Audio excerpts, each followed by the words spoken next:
Alright guys, what's up? Let's knock out the homework for this week. Looks like here for number 1 we're supposed to decide each number if it's rational or irrational. So looking at these, right, rational means it can be written as a fraction. So the first one obviously has to be rational. It's already written as a fraction. So this one is rational. The next one is a terminating decimal, so that is also rational.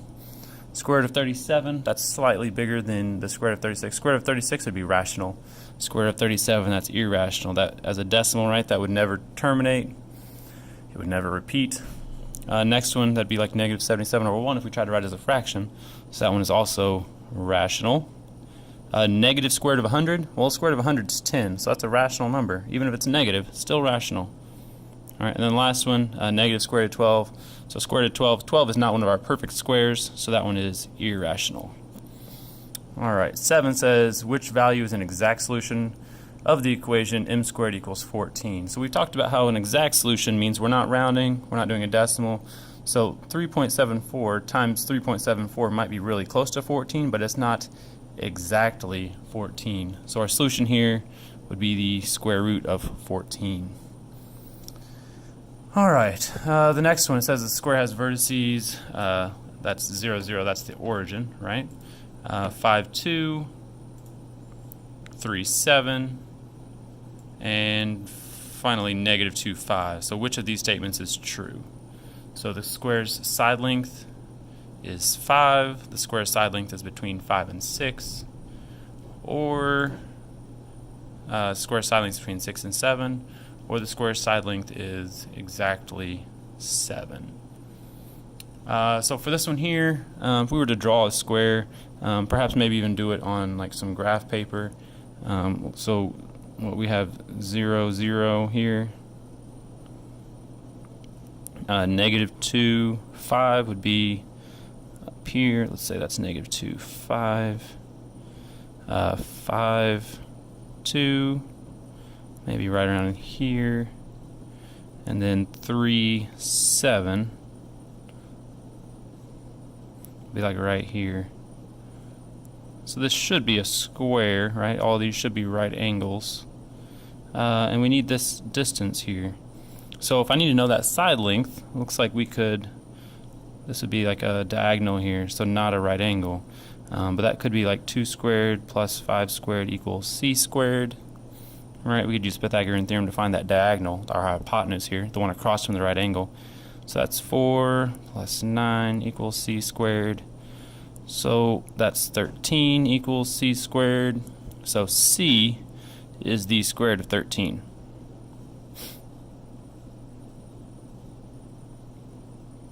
So let's see what numbers that's between.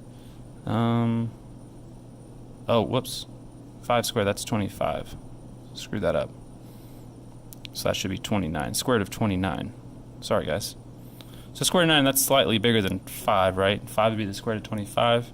A little bit less than 6. 5 equals the square root of 25. 6 is the square root of 36. We have the square root of 29. Let me write that again a little better.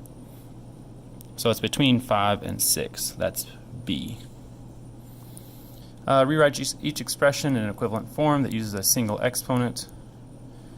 So this one here, we are multiplying the exponents as a power rule. So that'd be 10 to the negative 6th. It doesn't say it has to be a positive exponent, so we can leave it here as 10 to the negative 6th. Again, power rule, multiply the exponents. So that's 3 to the negative 6th. Negative 3 times 2 is negative 6. Now we have multiplication rule, so we're adding the whoops, we don't have the same base. So since the exponents are the same, we can multiply the bases. 3 times 4 is 12. Base, or the exponent, stays the same. The next one here,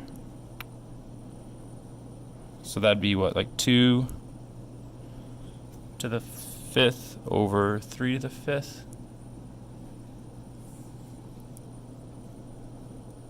I want to make this one a positive. I could write that as over 3 to the 5th. And I guess since they're both to the 5th, we could go ahead and write it as like 2/3 to the 5th. That would also be fine. Alright, 2 more on this one. Let's look at number 5. The graph represents the area of Arctic sea ice in square kilometers as a function of the day, year in 2016. Given an approximate interval of days when the area of Arctic sea ice was decreasing. So it looks like to me like it started decreasing here. What was that, like, is that 70, 80, 90? Nope, that's not it.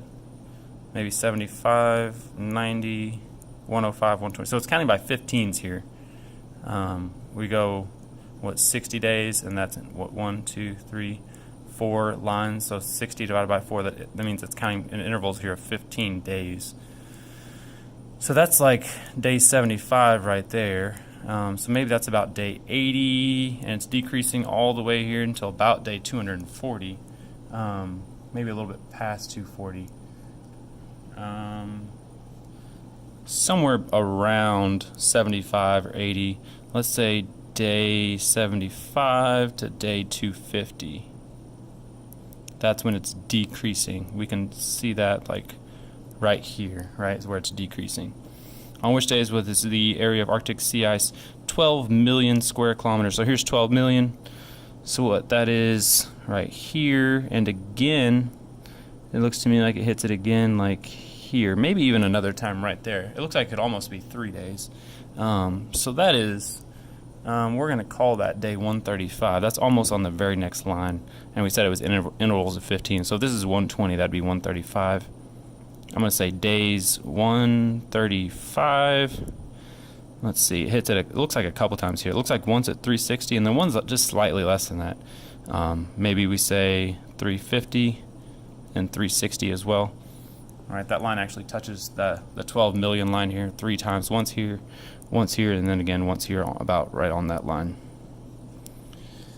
All right, one more question. High school is hosting an event for seniors, also allows some juniors to attend.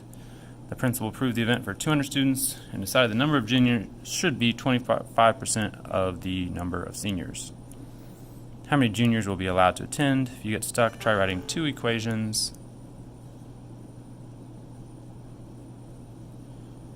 that represent the number of juniors and seniors at the event. So it looks like our total is 200. So what if we have the total number of seniors, let's use S for that, plus 25% of the number of seniors is the number of juniors, right? There's 0.25 times the number of seniors, and that has to be equal to 200. So that would be what, 1 plus 1 plus 0.25, so 1.25 S equals 200. So then we just need to divide 200 divided by 1.25.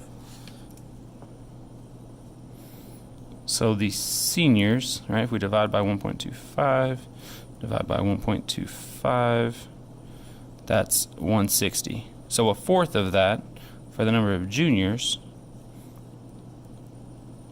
25% of 160 is 40, and then 160 and 40 makes the 200 total students. It looks like how many juniors will be allowed. So this is actually the answer here to the problem, and it just asks how many juniors. So there's 40 juniors allowed at the dance. All right, let's flip over square roots on a number line, find the exact length of each line segment. Now that we know Pythagorean theorem, I think it's a little easier to do it with that. So if we draw in this right triangle here, we have a length of 1, a length of 1, 2, 3, 4. So 1 squared plus 4 squared equals c squared. That's 1 plus 16 equals c squared. 17 equals c squared. So c is the square root of 17, right? Last step is to do a square root to get rid of the c squared. Make that just c, and square root of 17 here. All right.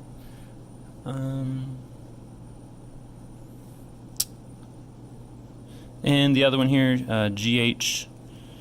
So this is what, 1, 2, 3, 4, and 1, 2, 3, 4. So both of those, this would be an isosceles triangle. They're both 4.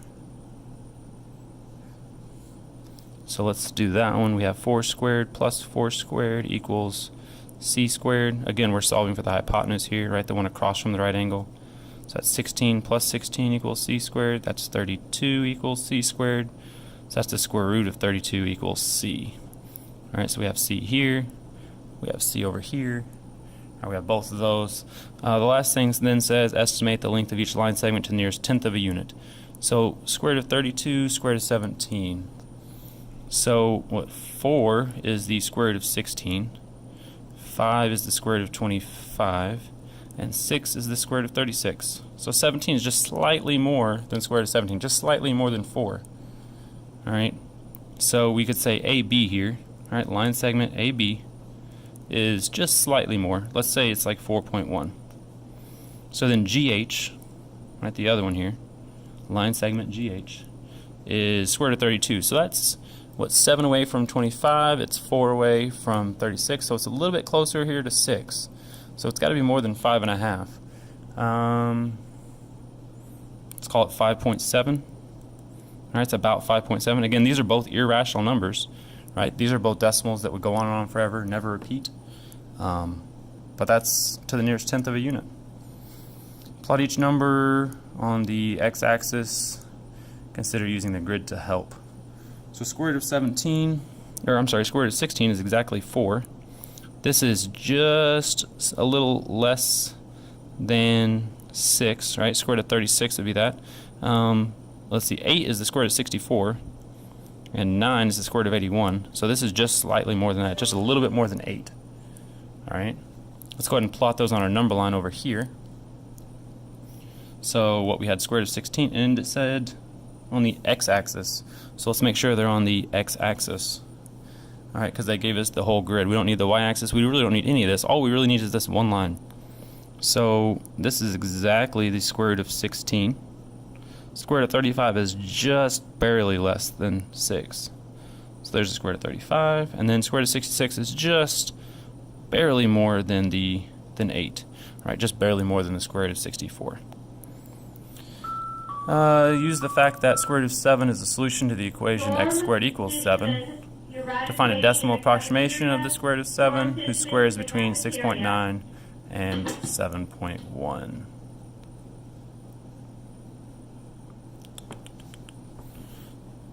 Decimal. Oh, well, if we're finding the decimal there, if we're squaring the square root of 7, this is number 3. So we're trying to figure out exactly what the square root of 7 is. Well, let's see, square root of, let's maybe use some space over here. So 2 is the square root of 4. 3 is the square root of 9. So let's say we have the square root of 5, square root of 6, square root of 7, square root of 8 in between here. So there's what, 1, 2, 3, 4 in between.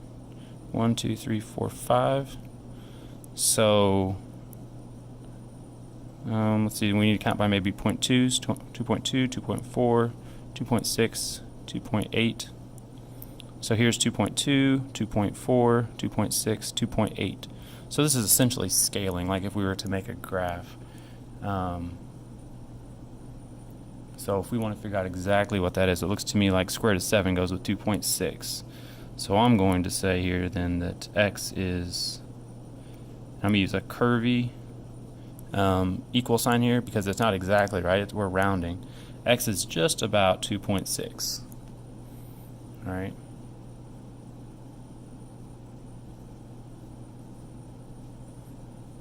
Now, if it's saying the square should be between 6.9 and 7.1, if we were to do 2.6 times 2.6, that's 6.76. So that's actually a little bit too big. I'm sorry, too small. It's not 6.9. It's still too little. So if we add a little bit to that, 2.7 times 2.7, now that's too big. Now that's more than 7.1. So maybe if we try like 2.61 squared, still not big enough. Still not 6.9. 2.6 2.62 squared, still not 6.9.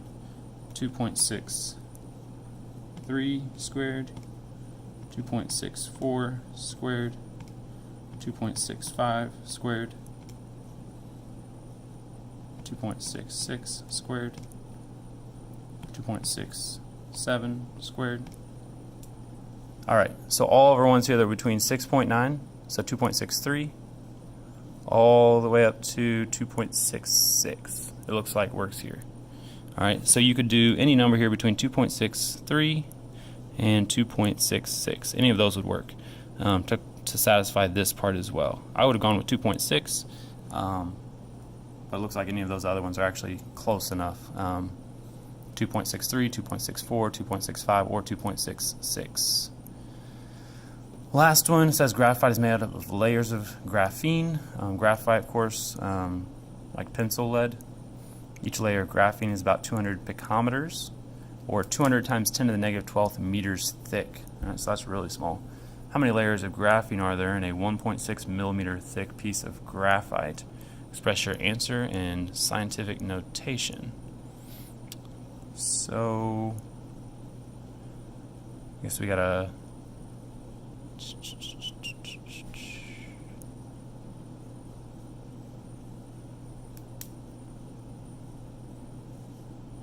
do our 1.6 times 10 to the negative third, divide that by our 200 times 10 to the negative 12th.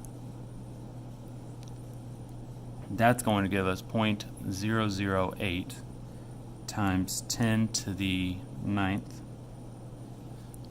Alright, 1.6 divided by 200, 0.008. Negative 3 minus negative 12 is going to be positive 9. Now the only problem is this is still not in scientific notation because this isn't between 1 and 10. So we have to move the decimal, what, 1, 2, 3 times. Alright, we're making this number bigger. This is going to be 8 times 10. And we made this one 3 times bigger, so we make this 3 smaller. So that's going to be times 10 to the 8 to the times 10 to the 6th.